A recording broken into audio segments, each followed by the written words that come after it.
All right, it's been activated and it should be up here momentarily.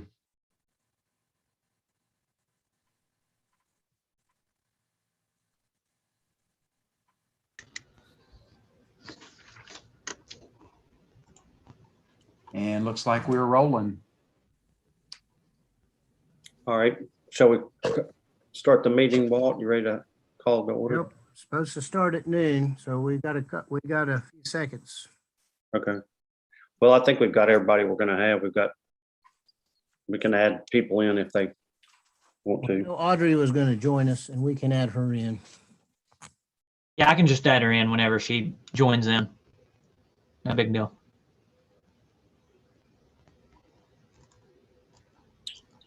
Okay, All right, well, Charles, whenever you're ready. all right. So we're going to call this meeting to order. This is the Keep Shelby Beautiful meeting for Wednesday, April 7th, 2021. I'm Charles Hamrick. I'm the new chair, and we have an agenda here. Well, I guess, can everyone see who's present? We have Joe and Linda present, and Modestina, and Walt and Alan and Chip are present from staff. So we don't have a quorum, but we're going to go ahead and go down the agenda. Our first item is election of a vice chair. And Walt, someone was going to make a nomination for that. Well, that's one of the items we cannot take up due to lack of a quorum, Charles. Okay, well, we'll skip that and move on to, we'll do that at the next meeting. And our next agenda item is to form some KSB subcommittees, which we're really going to do just by sign up.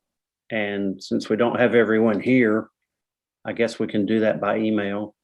Yeah, what I'll do is I'll send out an email asking folks to re-up on committees. Many times members like to just be on the same committee they have been on, but we have had those change in the past. So I'll contact everyone and get their sign up for committees.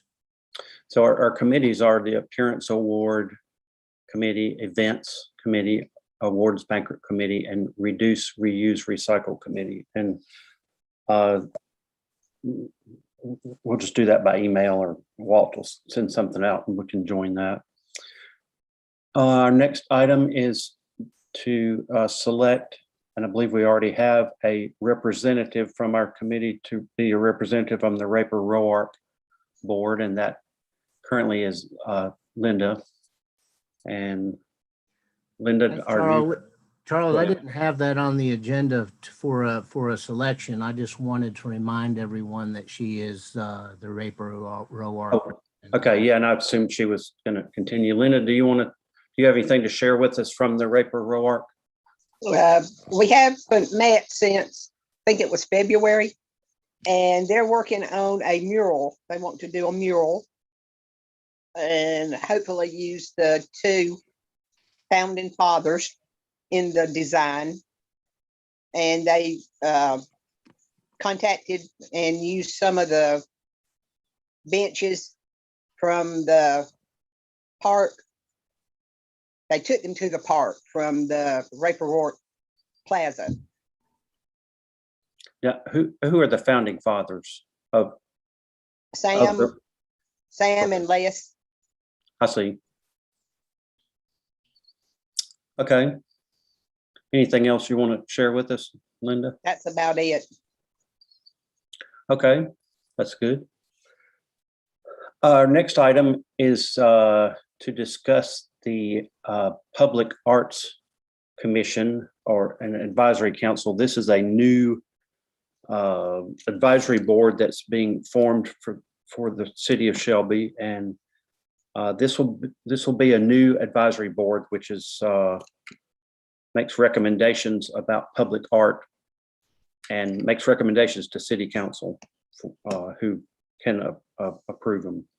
And this new committee would like to have a representative on it from Keep Shelby Beautiful, so we can coordinate and know what each other are doing, because there may be some overlap when it comes to some of our projects and public art projects. And I see that Audrey's on. Audrey, do you know anything about this new committee? Yeah, I'm happy to talk more about it, or Walt probably has details too. The council just adopted a public art plan a couple weeks ago, with the interest or the eye, I guess, towards the future, looking to facilitate more public art in the community, both from the city's perspective. If the city managed to find funding to generate public art, as well as in the situation where somebody from the community said, I want to create art in a public space, there's a process for that as well. So this advisory commission will be responsible for helping the city seek out artists and review proposals and work through those processes, and I assume make recommendations to city council, but Walt may know more about that. That's correct, Audrey. They'll be making recommendations to city council to approve placements and even artists and whatnot, depending on the type of program they're dealing with at that time. Right now, it's kind of nebulous of what is going to happen, but it's a very well thought out plan and program. And I'll send a copy of that program to y'all. So to all of KSB, if you're interested, let me know. If you're interested in serving on that board, it is required to have one KSB member on that board. So when we put out the email about committee, volunteering for committees, we can also ask if any of our board would like to be the representative on that new board. Well, I can do that, Charles. I was probably going to treat the Public Arts Commission individually in an individual email, just because it's more complex than just serving on a KSB committee. Okay. Okay, very good. Next on our agenda, Earth Day. Are we, Walt, have we set a date for that? Are we discussing? So, yeah, the stormwater stormwater management folks with the city of Shelby contacted me earlier this week and wanted to have an Earth Day event. Earth Day is actually April 22nd. They wanted to have some sort of litter sweep on the 24th. And in my discussions with them, we settled and have recommended and are going to do it. It's going to be a rail trail litter sweep, mostly uptown, but extend all the way to Broad Street. And we hope that calling it a rail trail litter sweep, we might actually get more participation rather than just uptown litter sweep. So that will be an event on the Facebook soon. The posters put out, and we're going to advertise it pretty well. We really hope, we get a lot of questions about the rail trail. We really hope this is going to create some buzz about the rail trail and get folks to help us with litter at the same time. And that is on Saturday, April 24th. Is that right? That is correct. And it's going to be from 9 to 11. I know that we have discussed changing our times in the past, but Stormwater and I agree just to go with 9 to 11 this time due to kind of a change, all the changes we've had in the last year with the pandemic. We really don't know impact from the public, how they're going to participate or see our times right now. And I assume the meeting point would be Market Street at the old train depot building. That is the meeting point, Charles. Yes. Okay, good. Next on our agenda, the appearance awards. Walt's going to talk about that. Well, we have no appearance awards to present today. Okay. Next item is Keep Shelby Beautiful Day. And Walt's going to talk about that. So we talked at the last meeting about possibly doing something with that in the fall. We're going to have the events committee come back and meet and look into that. And seeing what we're going to have with the rail trail litter sweep may really tell us about Keep Shelby Beautiful Day. We are having some groups contact us now individually about doing different things. And we try to tell them they don't have to wait for a special day. They can come and just get our equipment and do their cleanup on their own. So we'll talk about Keep Shelby Beautiful Day with the events committee soon. All righty. The next agenda item is a discussion about tree topping, and Hatteras is going to do that, but it doesn't look like she's present. But Yeah, Charles, Hatteras had a previous engagement and wasn't sure if she was going to be back in time. So I'm going to do this presentation for you. Go on to the next slide, Alan.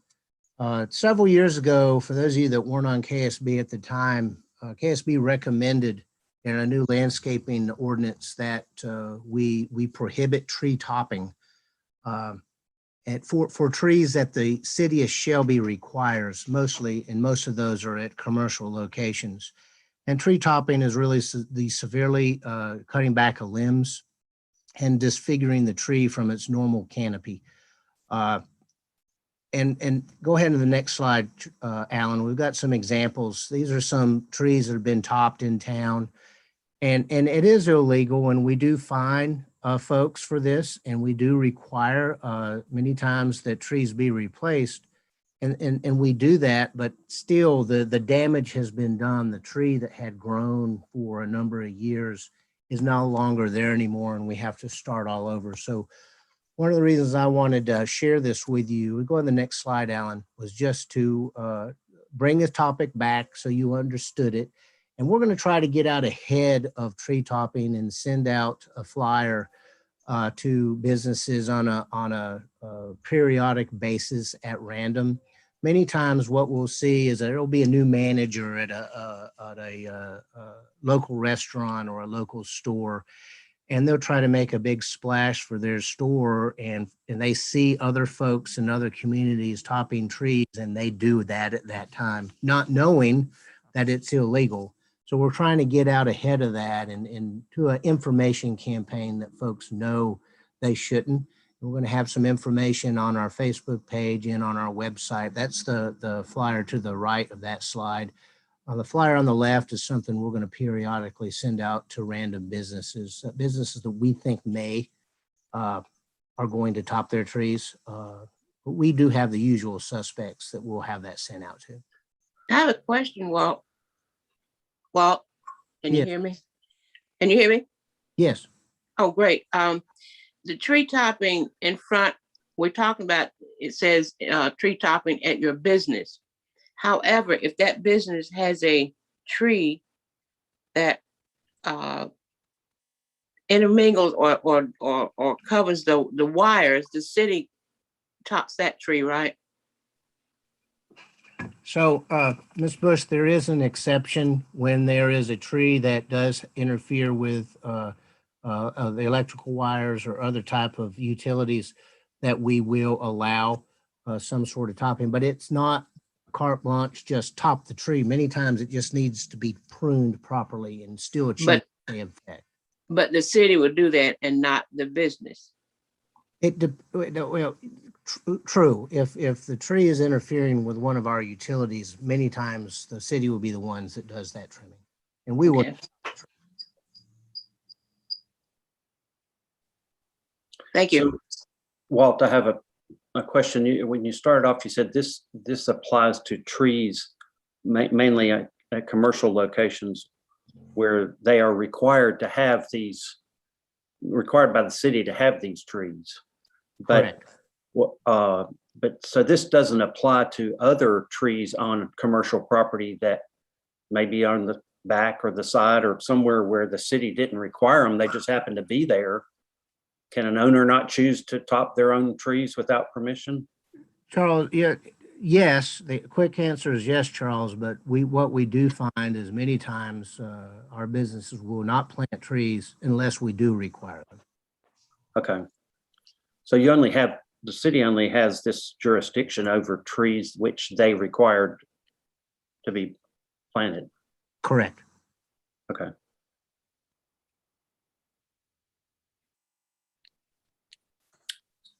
Anyone else? Any other discussion or questions for Walt about that? So our next agenda item is the rail trail project. Is this the cleanup that we just discussed? No, Charles, I just wanted to give you update on the establishment of the actual rail trail. The city of Shelby is still searching for funds for construction. We do have plans for what we're calling the first phase, and that's from Grover Street all the way to Marion Street. So hopefully we'll see that in the near future. The city has applied for a Part F grant from the Recreation Trust Fund to construct the Depot Park, which will be part of the rail trail area, which is where we're having our litter sweep, by the way. So we are looking for funds to get some construction going for that rail trail. Yes, Joe. Do we have a cost estimate of the construction of the first phase at this time? We do. Do not know what that is at the moment. It's been, we've had to change some of the design so we can get a more accurate estimate, and I don't know what that is at the moment. Thank you. Will construction of or development of this trail just start at the city or the Depot Park and just work its way south, or and just go a little bit each year, or what's the order of it? Well, the first phase is the most northern end, Charles. So we will be working our way south, and the order depends on many factors. What's our funding for construction?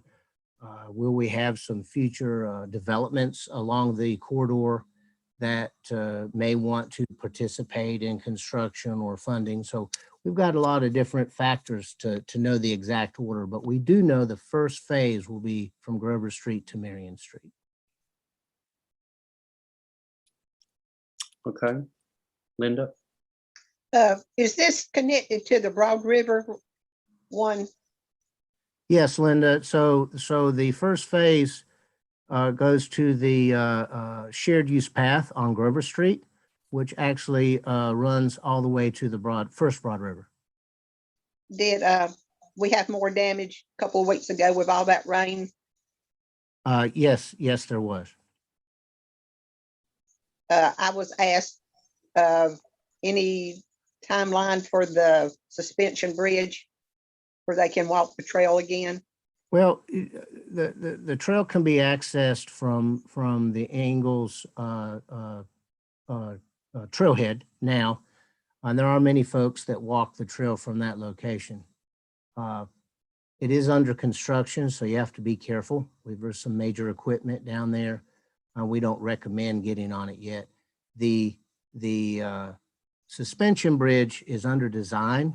Our engineering staff is reviewing preliminary plans now, and we hope to have final plans in the next few weeks so we can get that construction started. Once that construction starts, it should move fairly quickly. Are there Thank you. signs there posted for the pedestrians to be precautious? Yes, ma'am.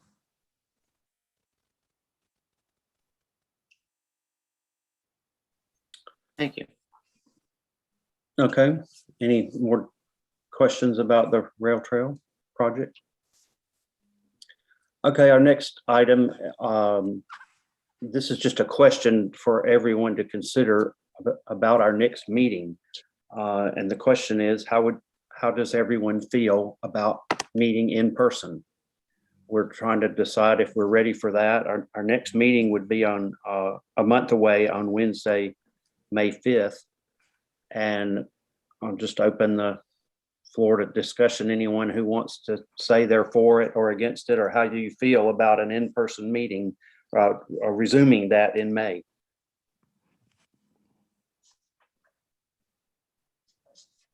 I'm kind of waiting to see how the shots are going to work. Okay. Joe, do you have a opinion on that?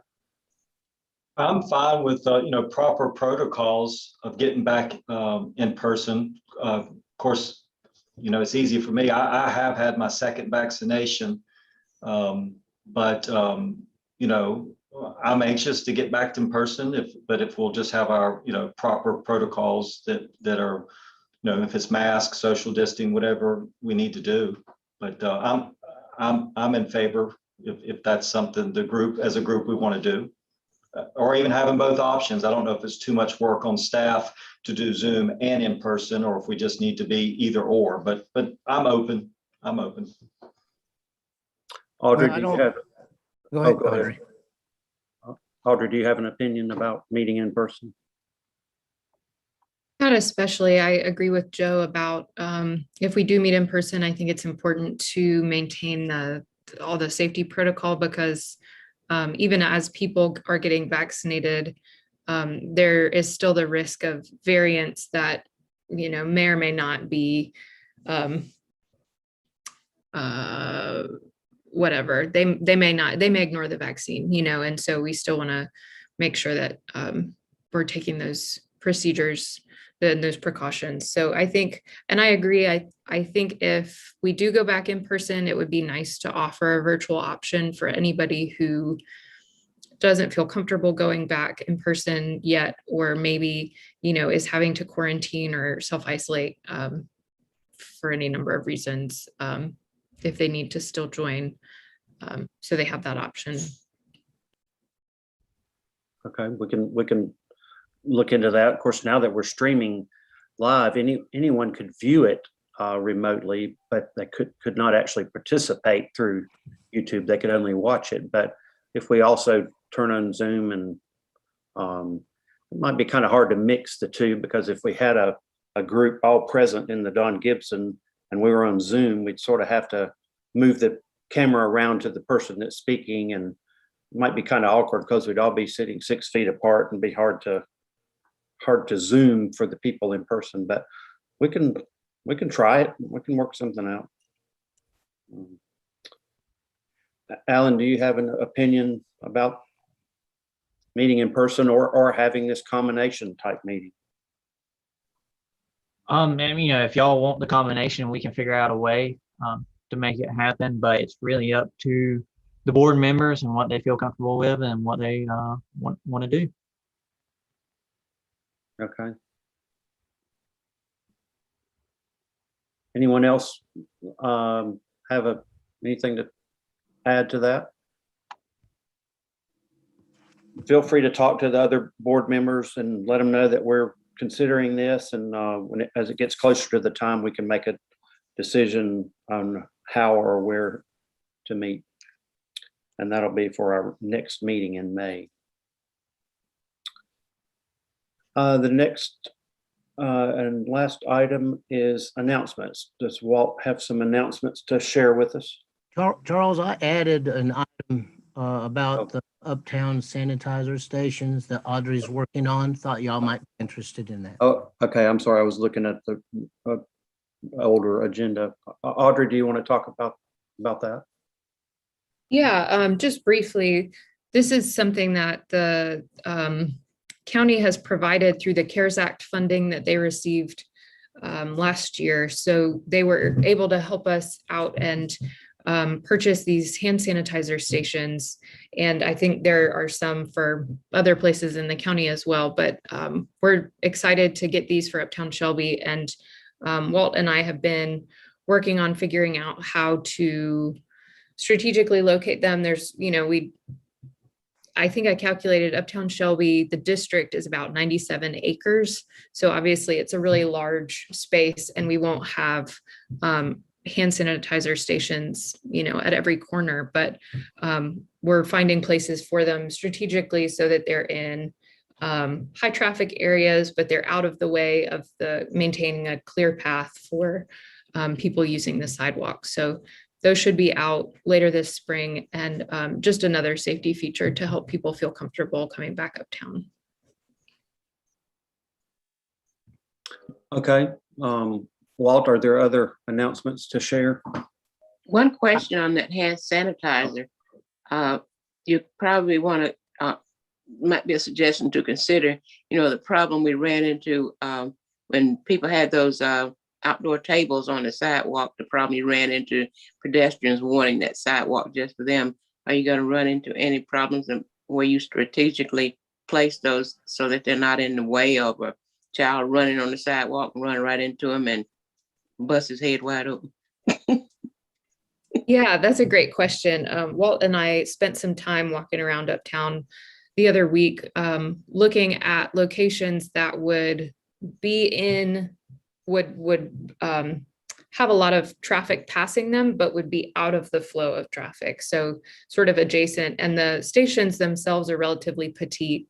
And so they will be able to sit sort of on the side of the sidewalk. And we tried to position, or we are trying to position them in a place where there's not traffic flow. So maybe next to a light pole or a tree bed or something where people already can't really walk easily, so that, just like you said, to keep it out of the flow of traffic so that it doesn't create another disruption. Do you have any type, you have a model that you can show us what they look like? I don't right now. It's really simple. I think they're kind of gray beige color, and there's just a sign on it that says something like sanitize your hands, or something, keep your hands clean or maintain proper hand hygiene, just kind of a general safety message. And we'll make sure we'll work with the city to make sure they are refilled. Oh, and that's my next concern is, how do we stop the moochers who don't buy their own from coming and squirting it all out into a little container and taking it home? Yeah, that's a good question. I think we trust that people will be responsible and use it as they need to. And the other thing, if I remember right, I haven't seen them in person, but from the pictures I've been shown, I think they have a little surface underneath. So there's the dispenser part, and then there's a surface. So there's only a gap. So you wouldn't be able to fit a full cup underneath. I think you'd have to work pretty hard. So I don't expect, I believe, what I'm saying is I believe in people's capacity to make good choices. So I don't think we'll have too much. Well, we know that doesn't work.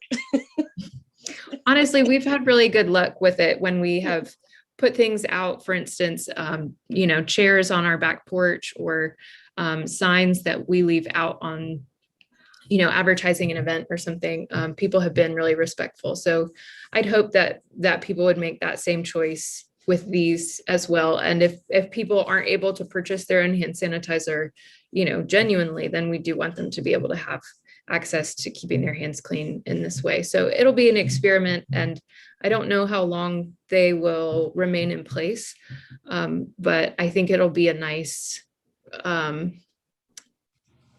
amenity to offer, sort of like the bags for pets to clean up after pets. Most pet owners are responsible and have those with them, but every once in a while, Nice. you're caught off guard, and or your thing is out, or you forgot to bring them, and it's nice to have that option. So I'm really happy about those bags. Now maybe I can sit on the lawn.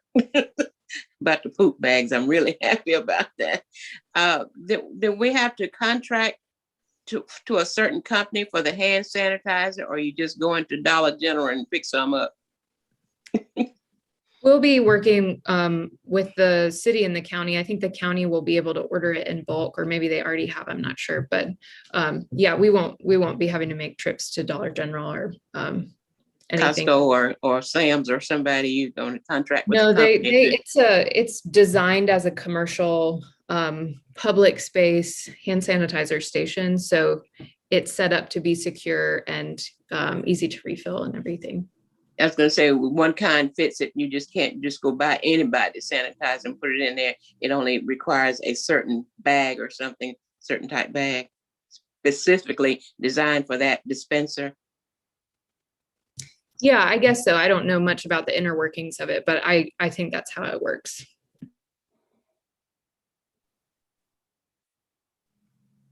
Okay. Walt, are there other announcements? No, Charles, none that I have.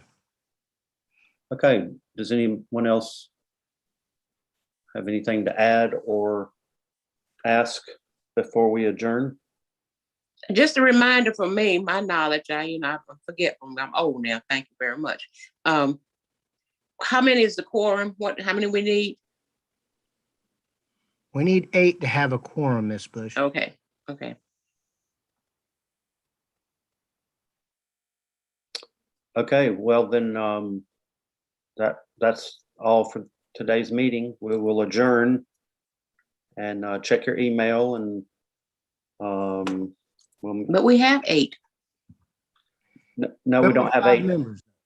Oh, 8 members. Okay. 8 actual committee members. Yeah, Okay. half of these are Walt and his staff. So, okay, Right. well, meeting adjourned then. See you next time. I second the motion. Bye. Okay, Thank you. bye-bye. Bye. Bye-bye.